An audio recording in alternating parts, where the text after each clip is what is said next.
Welcome to the Books of Titans podcast, where I seek truth in the world's great books. I'm your host, Eric Rostad, coming to you from the beautiful Books of Titans studio in Franklin, Tennessee. My goal is to read 200 of the great books over the next 10 years and share what I'm learning. I'll talk a bit about each book, tie ideas together from a variety of genres, and share the one thing I always hope to remember from each of the great books. Today I'm going to cover the complete poems of Enheduana, the world's first author. I originally had Gilgamesh as the first book of the Great Books Reading Project. I thought that was the oldest. And then this book came out just 2 months ago in March. And it's pitched as the world's first author.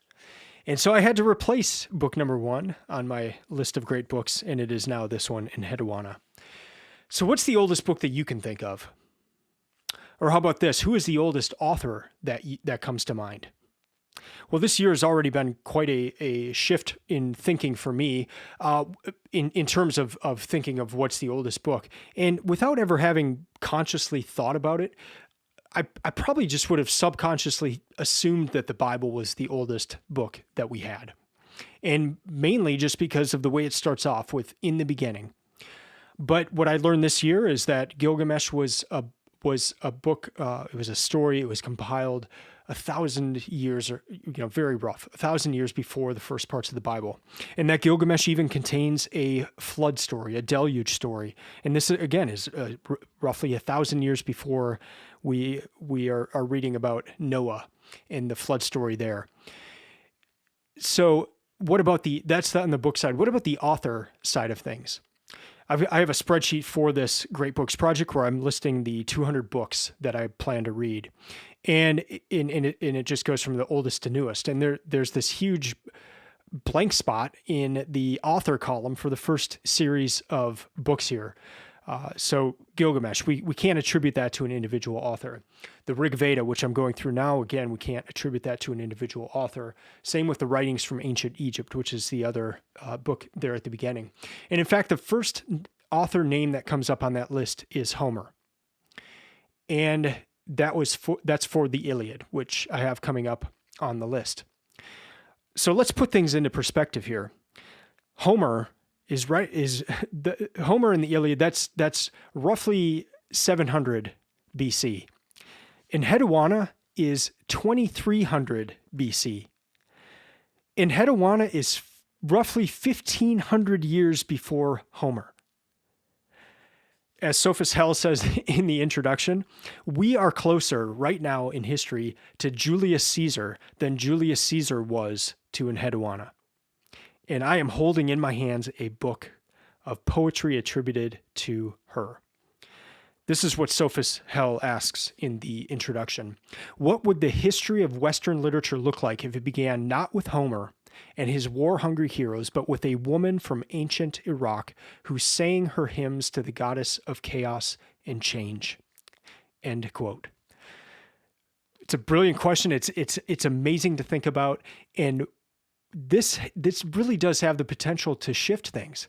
What if this was the first book on lists going forward of the great literature of history?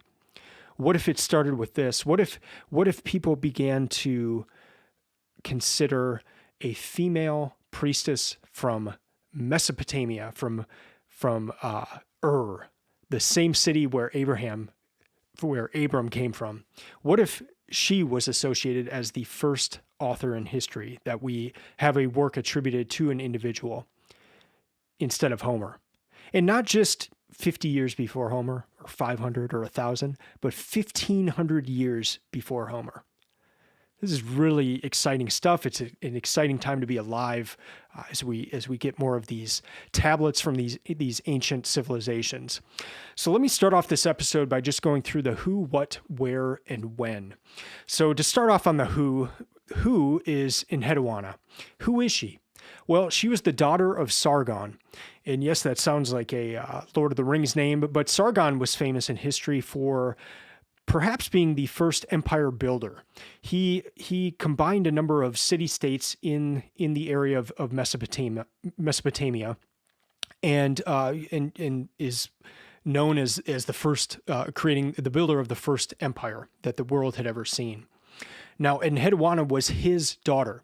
So Sargon is a famous figure. Enheduana is his daughter, and he sets her up as the priestess of in the temple of Nanna. Let me take a quick step back in that Enheduana, the language in which it is written in is Sumerian, but the script used is cuneiform. Now, Gilgamesh is also written in cuneiform script, but it's in the Akkadian language. And so just like how our letters, we can use those for English or for Spanish or Italian, the same with cuneiform. That script could be used for Sumerian, for Akkadian, and there would be slight differences from what I understand, but the cuneiform script was what was used. So this work that we're talking about today in Enheduana, that is was written in Sumerian. And there are slightly different names for the gods in Sumerian and Akkadian. So Enheduana was the priestess of in the temple of Nanna. In Sumerian, Nanna would be that's his name in Sumerian. In Akkadian, it's the moon god Sin. And then Nanna, that god is the father of Inanna. Inanna is the Sumerian name, and Ishtar is the Akkadian name. Ishtar should probably ring a bell. If you listen to the Gilgamesh episode, there's a section in Gilgamesh where Ishtar kind of comes on to Gilgamesh. He turns her down. I'll get into that in just a little bit here. But you also may have heard of the Ishtar Gate, which is famous in Babylonia or Babylon. And so Ishtar and Inanna are the same god, and that is the daughter of the god Nanna. I state all this because the hymns that are in this in Enheduana here, she is writing these hymns to Inanna, who is Ishtar, and so I'll kind of connect those two later, especially with Gilgamesh. But just keep those names in mind: Inanna, Ishtar, and so. The leaders of this time would have placed their children into key posts like this. So in Enheduana's role was to prop up the empire of her father by propping up its patron deity. And the patron deity of the old Akkadian Empire was Inanna, was this god. And I'll read that in just in a little bit here. So the who in Enheduana, but let's go a little deeper into Inanna, this god. So Inanna and Ishtar. Let me read, and I'm actually going to read here from the Gilgamesh book, and this was also translated by Sophus Helle, and then he has essays at the end of it. So, as I mentioned, Ishtar comes up in Gilgamesh, so I want to read about Ishtar here, and this again is from the Gilgamesh book, and then I'll read from the Enheduana book about Inanna. So here's Ishtar. She is the most important Akkadian goddess, but also constantly associated with all that is unusual, disruptive, and immoral. According to Zainab Barani, Ishtar is a divine embodiment of cultural exclusion. Societies define themselves by what they are not, by excluding unwanted elements and setting up boundaries for what cannot be permitted. But those norms are often invisible and implicit, and this is why, according to Barani, societies need a figure like Ishtar. She breaks every rule and crosses every boundary and so makes them visible. Again, norms are clearest when they are being broken. And let me just continue on here a little bit. The stories about Ishtar make the outlines of Babylonian culture easier to see as we follow her violating its rules. In this sense, Ishtar is a lot like Gilgamesh, who has the same instinct for breaking every boundary he bumps into. Like Gilgamesh, Ishtar is constantly excessive, short-sighted, and destructive. And I'll end the quote there. If you listen to last week's episode, I talked about ancient Egypt, and I talked about one of the pharaohs, Akhenaten, and how he just turned everything on its head, and how that actually helped me to understand a lot about Egypt, because when you see everything flipped, when you see somebody go against all the rules, it's one of those things that just helps you understand what is actually going on at that time, to see kind of the opposite of that. And so that's what Ishtar sounds like. That's what Inanna, Ishtar and Inanna, same god there. That's what she sounds like. And so now let me go into the Enheduana book, and this is from one of the essays by Sophus Helle, the translator. And again, now this is about Inanna. And the reason I'm going into this is because the poems that Enheduana wrote are about this goddess. And this is speaking about Inanna. She breaks the rules that hold for others. By breaking them, makes them visible. Let me go back just a little bit. But Inanna flouts all these restrictions by meddling in the warrior's melee and daring to speak in the assembly of the gods, the ultimate site of political power. However, if Inanna can push through these gendered boundaries, it is precisely because she is the divine embodiment of subversion. She breaks the rules that hold for others, and by breaking them makes them visible. The tacit rules that govern society are clearest when they are being transgressed. Mythical rule breakers like Inanna actually play a useful social role by setting up an example of what not to do. Inanna was seen as a counter-ideal from which human women were expected to distance themselves, not as an empowering figure for others to emulate." End quote. The reason this is all important is that the hymns that Enheduana is writing, the poems that she is writing here, they are seeking Inanna's help. But the picture we get of Inanna is one of almost chaos. Like she can do all these different things. She can kind of upend things, and that actually helps you see things. But you're talking about a lot of chaos here. And so in these poems, there's chaos going around. And so how do you deal with that? Like, just as an individual, how do you interact with chaos in the world? And so that's one of the ideas that comes through in this book.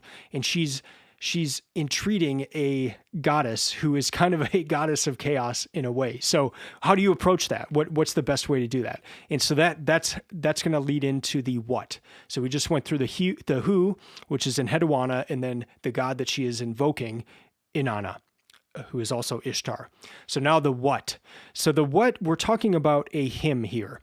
And in the introduction, Sophus Helle that says that a hymn, the goal of a hymn is not to describe the world, but to change it by invoking the gods and enlisting their help. And end quote. And so that's what you see here. You see Enheduana in at least one of these poems here, she's kind of buttering up Inanna, the goddess, buttering her up and then entreating her to help for a specific thing that has happened. And so just, that may seem like so, this is over 4,000 years ago. What does this have to do with me? But just, can you think of it in your sense of what do you do when things are chaotic? What do you do? Like, do you pray? Do you go inward? Like, what do you do when things are chaotic? And if that, it helped me to kind of think of it that way and to go into this hymn, this poem in that sense of, okay, here is what this priestess is doing, how she's entreating the god, how she's kind of buttering up the god and then or goddess, and then entreating her for her help. So the what, again, this book is divided into 4 different hymns. There is the exaltation of Inanna, there's the hymn to Inanna, the temple hymns, and fragmentary hymns. So real quick, just a little bit about each one. The exaltation of Inanna is this, it starts off with this praise to the goddess of Inanna. And Enheduana herself has lost her voice. She's lost her ability to persuade, and she's lost her power. She was the priestess of this temple in and someone has come in, Lugal Ane, and has come in and taken her power away. And so she's had to flee. And so now Enheduana is asking the goddess Inanna for her help. That's the first hymn that is in this book. The second one is the hymn to Inanna. And that's one where Enheduana elevates Inanna above all the other gods. So you're reading about all these other gods in there, but it's almost as if she's putting Inanna above all these other gods. And it's really interesting to read it just because it yes, it's polytheistic. There's a bunch of gods, but it's almost like Inanna is the supreme god, is Enheduana is describing her. So that hymn, that second one in this book, is a lot about the attributes of Inanna. Third one is the temple hymns, and this just goes through kind of like a roadmap of the areas that Sargon had gathered together, had conquered, and you kind of going through the different temples that are in these areas. And so you're learning about the gods that are in these temples, and it just gives a really interesting idea of the different areas at this time, and then the temples and gods that were in these different areas. At the very end, we've got these fragmentary hymns. So there's two closing hymns where we're missing a lot of the text, but just kind of that's what closes this out. We have all of these tablets in fragments. So this is how I'm going to close out this what section.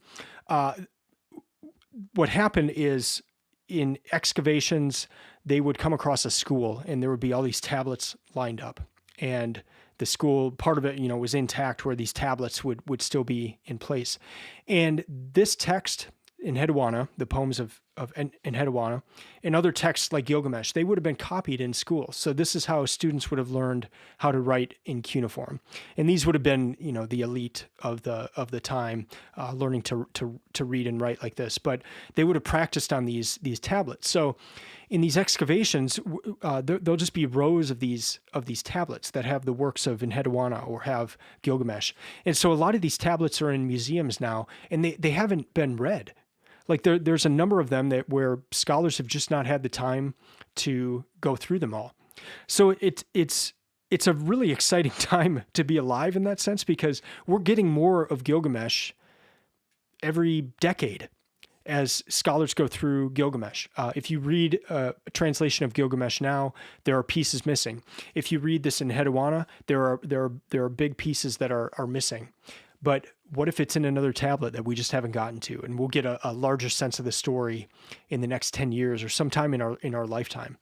It's just a really cool thing to think about. So we've gone through who, we've gone through what. Now let's go through where. Again, this is the land of Ur. This is the land of Abram in the Hebrew Bible. And it's just amazing to think about that. The one hymn I just mentioned, the temple hymns, where it just goes through all these different locations. You just think like these are the gods that Abram would have grown up around. This is the mentality, the mindset, the cultural, what was going on, and what Abram was called away from. And that's just kind of a neat thing to think about. And then it's also interesting in comparing to last episode where I talked about ancient Egypt and how it was relatively similar. Like the gods were kind of they were similar through this vast number of years. And yes, there were changes, but on a major level, there was a lot of continuity. You're seeing in these works, you're already seeing the gods change, and some gods be super popular and then not later on. So I found that to be interesting as well. Finally here, the when are we talking about? This is 2300 BC, 1500 years before Homer. And that's amazing. That's truly amazing. Gilgamesh they say that's around 2100 BC. And so this is potentially around 200 years before Gilgamesh. So that's the when of when this is being compiled or written and that sort of thing. Let me just close out this section here, the first segment, with the translator of this work, and that is Sophus Helle. And so I, as part of reading through Gilgamesh, I loved Gilgamesh so much. And that was the first book I started with this Great Books project in March. And I got 3 different translations of it. And the final translation was done by Sophus Helle.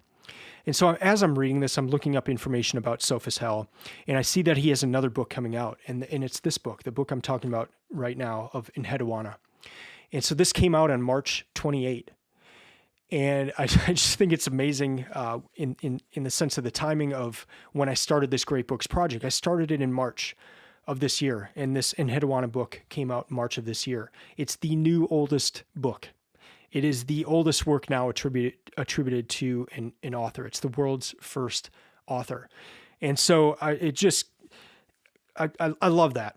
And I love the versions I've read from Sophus Helle, from Gilgamesh to this Enheduana. And I love them because you have the translation there, but then you have an introduction and then you have essays at the end. And these essays have been so helpful to me this year in understanding. As I read Gilgamesh, as I read Enheduana, I just have so many questions. Like, what the heck is going on? Why was this written? Who was it written to? And Sophus Helle goes through all these questions that I had and answers them and brings up other things I hadn't even thought about. And so it's made it so exciting. I've really enjoyed going through these versions of the book, and I would encourage you to do those as well. I mean, Gilgamesh, there's so many different translations, but just the translation, but then also the essays are so good. And with this Enheduana, just getting the cultural context, what's going on, what makes this so important. I mean, just reading through the poems, I wouldn't pick out a lot of things. They're kind of weird. Gilgamesh kind of makes sense. It's an epic story. The poems of Enheduana they're a little strange, but when you have that explanation and the essays at the end, that was very helpful. So what I did is I read through the poems. I started with the introduction. I read through the poems, I read the essays, and then I went back and read the poems another time. So that was a long first segment, probably longer than most, but I'm going to have two other segments in this episode. And so segment 2, I'm going to talk about the connection to Gilgamesh, and then just cover some main themes that I came across. I also sent a list of questions to Sophus Helle, the translator of this work, that I had while I was reading Enheduana. And so I'll share some of those responses as well, because I thought it was very interesting how he responded. And then in segment 3, I will go through the one thing, my one key takeaway from Enheduana. Well, I forgot to do my reading stats there in the first segment. I usually like to cover that just so you have an idea how long it might take you to read the book. So this is a 180-page book. That's including the poems and Sophus Helle's essays. That took me 4 hours and 4 minutes to read. That was over 4 days, and so 45 pages per day. That was April 20 through 23. So now into how this work connects to Gilgamesh. As you heard me state at the beginning of this episode, I'm trying to tie ideas together from, one, just a variety of genres, but then also from a variety of these works, and especially the great books. I want to try to connect what I'm reading as much as I can, and that's why I'm doing them in reverse chronological order from the oldest to the newest. Well, I guess that would be chronological and not reverse, but I'm reading from the oldest to the newest, and for that purpose, I want to try to see connection points. I want to try to see, did this impact this, or what can we learn from this work that applies, or is something that helps me understand better this work. And so I'm actually glad I read Gilgamesh first and then came to Enheduana here, because in Gilgamesh there's this key part of the story where Gilgamesh has just defeated this and his buddy Enkidu. They've just defeated this monster, and they come back, and there's this goddess Ishtar who she wants Gilgamesh, and Gilgamesh turns her down. And one of the reasons that he states for turning her down is this. I'm gonna read it here. Here we go. There was a man who, his arm, your childhood lover Dumuzi, you damned to sorrow year after year. And then here is the part, so just remember that name, Dumuzi. And then here's the part where Gilgamesh comes home. He washed his filthy hair, cleaned his dirty gear, and shook his hair down over his shoulders. He took off his tatters and put on clean clothes, wrapped in a cloak and tied it with a belt. Then Gilgamesh put on his crown, and Ishtar caught sight of his beauty. Come, Gilgamesh, marry me, give me the fruit of your body, be my husband, make me your wife. Let me ready for you a chariot of lapis lazuli and gold, with golden wheels and caps of amber, drawn drawn by demons, big mules indeed. I'll stop it there. But you get the picture. Gilgamesh has just come home. He's taking a shower, and Ishtar catches sight of his beauty, and she wants him. So make me your wife. He says no, and one of the reasons he gives for saying no is what Ishtar did to her childhood lover, Dumuzi. So what did she do to Dumuzi? So now I'm shifting back to Enheduana, and I'm looking in the notes. And in here we get a note about Dumuzi, and here is what it says. And remember, Ishtar and Inanna are the same person. So Ishtar is the name used in Gilgamesh, and that's the Akkadian, and then Inanna is the Sumerian version. So talking about the same person here, the one that Gilgamesh just rejected. So this is in Enheduana. In Inanna's youthful love affair with the shepherd god Dumuzi, who in the Sumerian is referred to by his mythical epithet and the Ushmugal of heaven, was one of the central myths about the goddess, and a collection of poems known as the love lyrics detail their dalliance.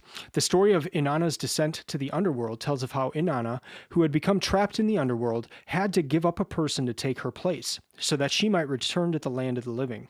Finding that Dumuzi had not mourned her in her absence, Inanna became enraged and sacrificed Dumuzi to the underworld demons. End quote.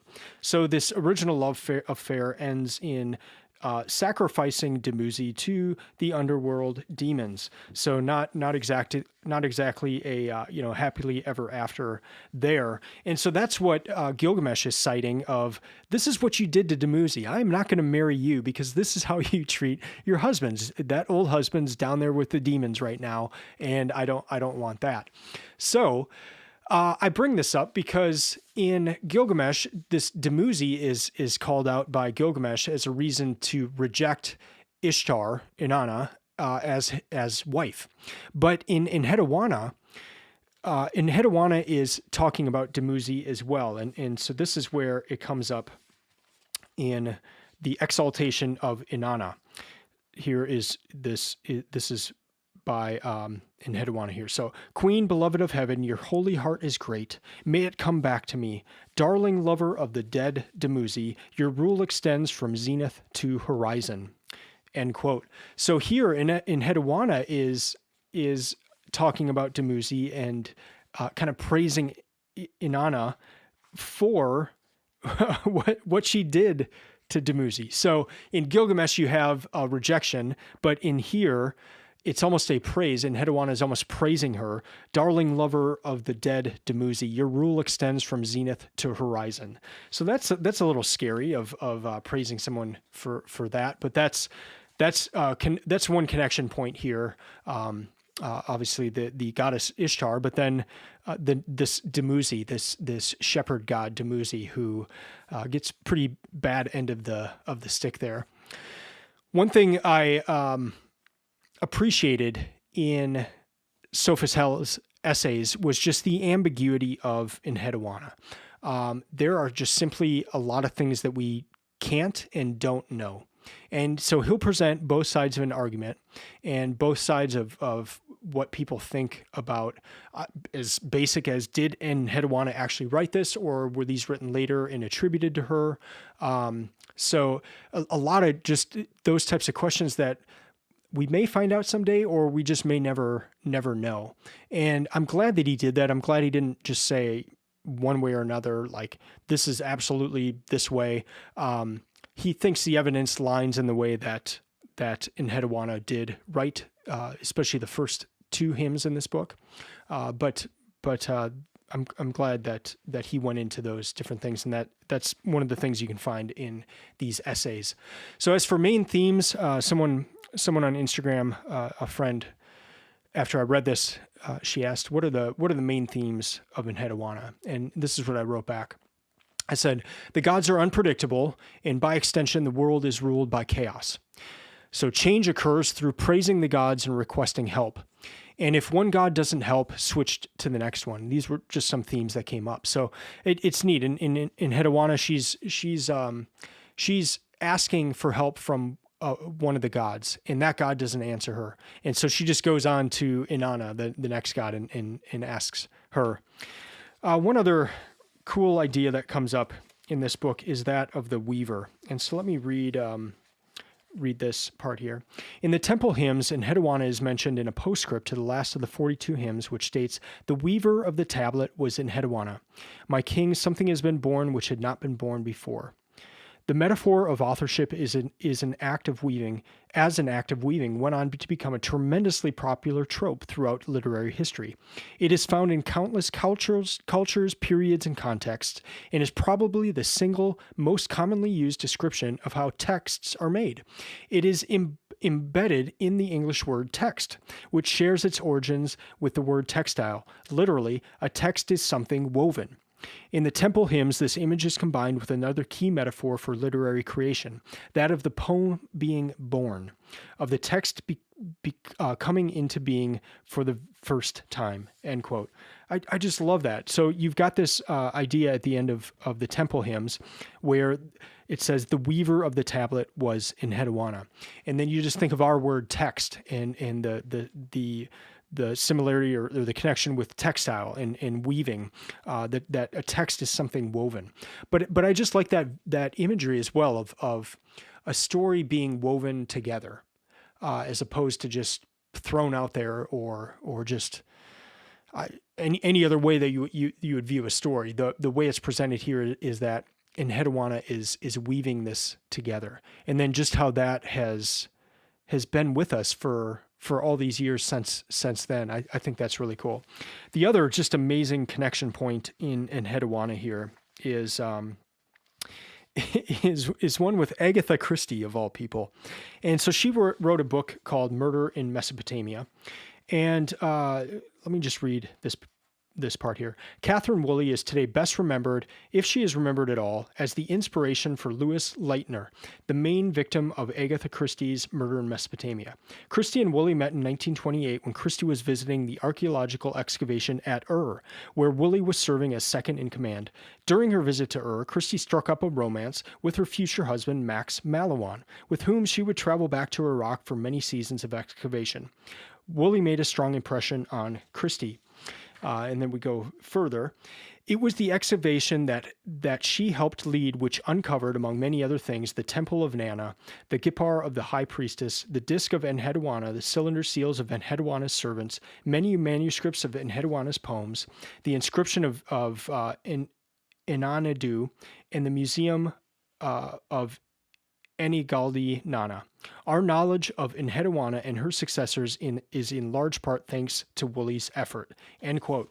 So Agatha Christie is friends with this Catherine Woolley, and then with her future husband, Max Malawan. They are doing this excavation, and what they come across, and what Agatha Christie later wrote about in Murder in Mesopotamia, her fiction work, is where a lot of this was discovered, where a lot of these works of Enheduana and just some other things that we have about Enheduana, where they were discovered. And that's so cool. I mean, you could almost make that into a film. Let me close out this section with some questions that I had that came up as I was reading Enheduana, and I presented them to Sophus Helle, the translator of this book and the writer of the essays. I sent him these few questions. He was gracious to answer them, and I found the answers to be very helpful. So my first question to him is, what is a hymn, in the sense of the book talks about the front of the book says the complete poems of Enheduana, but then on the inside it's the hymn of or it's the hymn to Inanna, the temple hymns. So what's the difference between hymn and a poem? And my question was, are we to understand that a hymn is something that is sung? And he said, this is his reply. He said, the oral performance of the poems is a bit of a mystery, but no, the distinguishing factor is not whether they are hymns. I use the term hymn for a poem whose main purpose seems to be the glorification of a deity, ruler, or the like. Truth be told, we have no real evidence about whether and how they would have been performed. The exaltation statement that it is recited by a Gala priest is a tantalizing glimpse, but no more than that, end quote. So I love that. I should have known, I should have thought that a hymn would be distinguished just by the main purpose of it being to glorify a ruler, a god, a deity, something like that. but I was thinking maybe it was because it was sung or something. But that helped me just in understanding this, because we've got the complete poems. Would the poems be something that were recited, but we're talking about hymns when we're reading these. But we can think of a hymn as something that would be written to a ruler or a god. The second question I asked is, did this lead into a direction of monotheism? And the reason I asked that is, especially in the one hymn, Enheduana is raising Inanna above all the other gods. And so if society of culture at that time is largely around just all these different gods, and they're all doing different things, and then Enheduana in her poem is kind of saying, well, actually Inanna can do all these things, and she's the greatest, and she's elevating this god above the other. Does that move in a direction of monotheism? And so that was kind of the gist of my question, and Sophus Helle responded with this. As for the monotheism, yes and no. One can imagine a sliding scale with monotheism at one end and a completely flat polytheism at the other. Enheduana might have pushed the scale a little towards monotheism, but not much. We might call the poem henotheist, because it singles out one deity out of the many, without denying the others their place. The truly radical step towards monotheism comes at the end of the second millennium BC, when all sorts of Babylonian gods are reconfigured as aspects of the supreme god, who in the meantime had become Marduk. But by that time, Enheduana had been forgotten. End quote.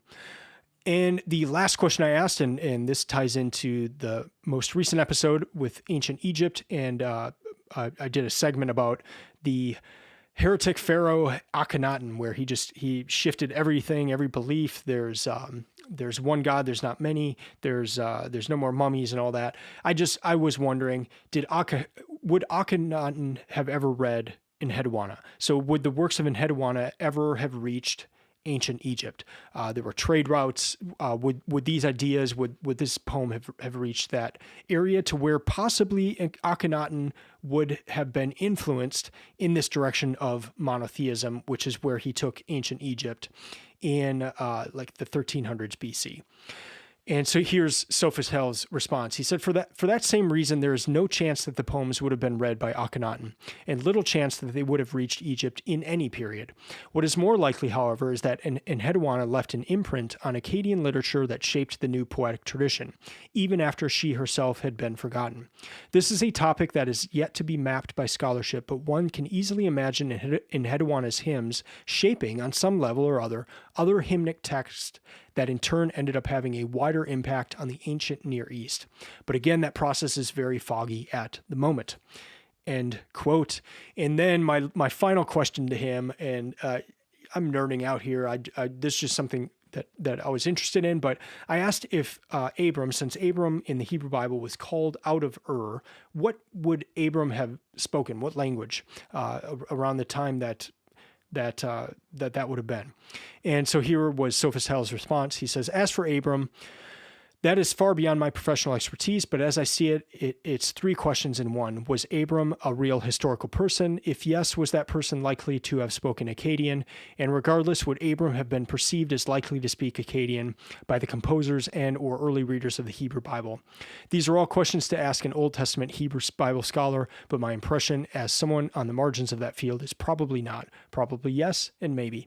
End quote. So I probably address that question to Dr. Jason Staples the next time I talk to him. He might have an idea there of what language Abram would have been speaking. But I do love the temple hymns in this book, and just kind of imagining this is the world that Abram, more or less possibly would have been a part of. In that the world that he was called out of. So that concludes this segment. I will go into the next segment. My one key takeaway from Enheduana.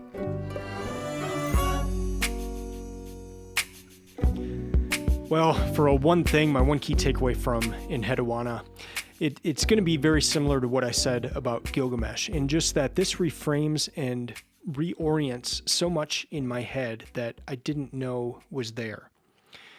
As someone just wrote to me who listens to this podcast and who has also just read Gilgamesh. She said, Gilgamesh reoriented the context of the Hebrew Bible for me.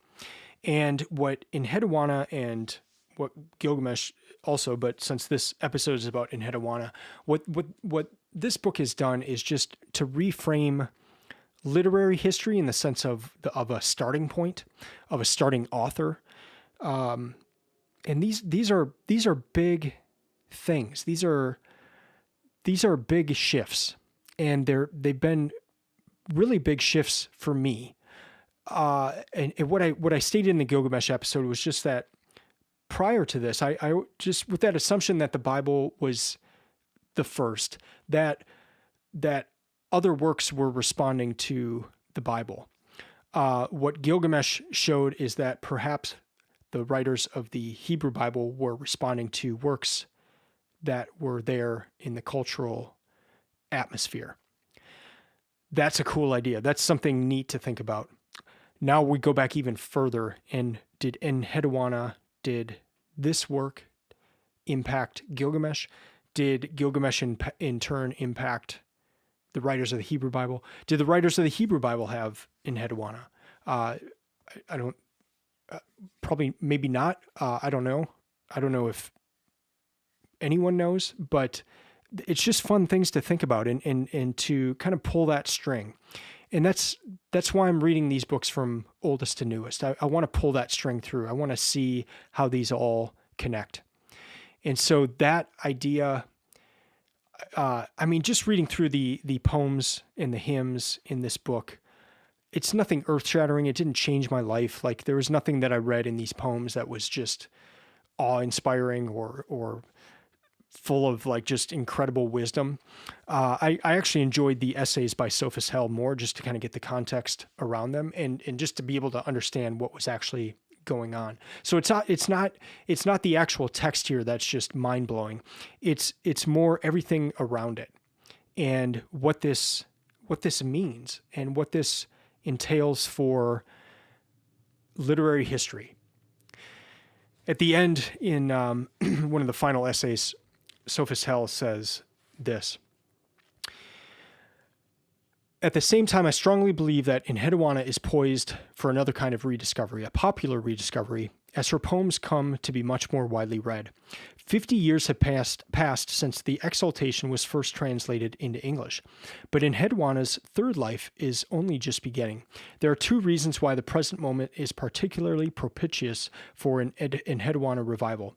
The first is that we are currently witnessing a surge of interest in ancient literature. Fresh translations and retelling of classic works are reaching ever wider audiences, and people all over the world are turning to the ancient past for answers and comfort. End quote. I'll stop there. I'm going to go into the next section in just a second, but just to comment on that quickly, I mean, that's yes, this is why I'm doing the Great Books Project. I have this surge of interest in ancient literature. That's why I'm reading through the Great Books. So yes, I connect with that. And then Sophus Helle goes on to say, the second reason why Enheduana is now more relevant than ever is that the current return to the classics is accompanied by another contrary motion, an expansion of the canon. There is a hunger for forgotten voices, especially those of women and those from beyond the West, which has led to a re-examination of literary history, a search for the new within the old.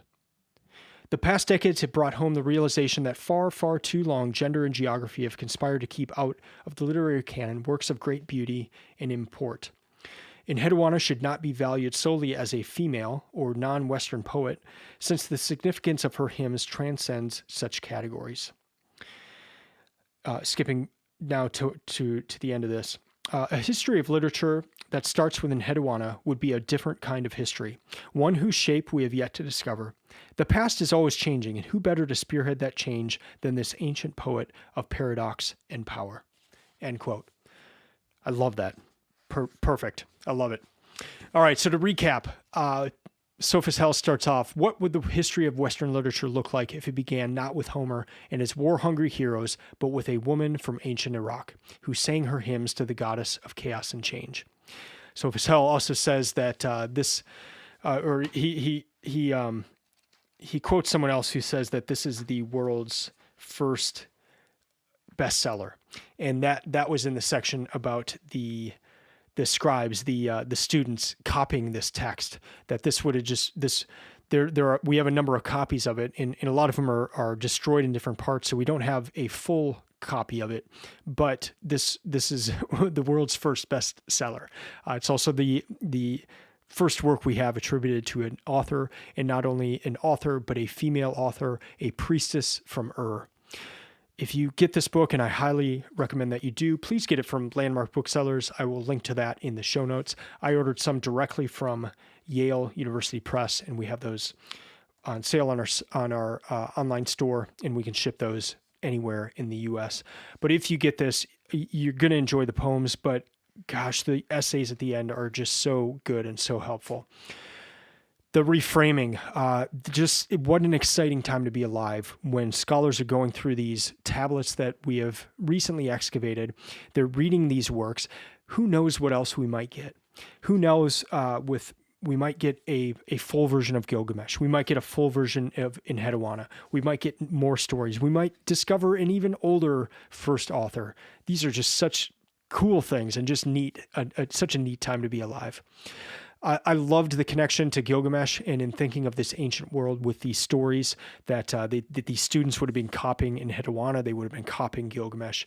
That is so cool to think about. We're talking 3,000 plus years ago when these students would have been copying these things. And then I have to close with the timing, that it's just amazing that I started the Great Books Project in March of 2023. Enheduana, the new first book ever, comes out in March 2023. The timing is perfect. I'm so glad I came across this, and that I shifted the order of the great books to now where this is number one. That's going to do it for this episode. Thank you for listening. I'd love to hear from you, especially if you've read Enheduana. You can email me at eric@booksoftitans.com. Let me know what you thought of this episode or the other ones. Please buy the book from the link in the show notes to Landmark Booksellers. I'm business manager there at that bookstore. That is the best way that you could support this podcast, is to buy it from Landmark. You can use Books of Titans as a coupon code, and that'll give you 10% off. You can also follow Books of Titans on Instagram or Twitter. And my website, booksoftitans.com, is stock full of resources to help you find the best books and to create your own reading list. I invite you to also check out my 2023 reading list, as well as my great books list of what I'll be reading over the next 10 years. I'll be back in a couple weeks, talk about the next book in the series, which will probably be the Rig Veda, and the guidebook that I'm reading for that called The Hindus. Until then, keep reading, keep learning, and keep listening. I'm out.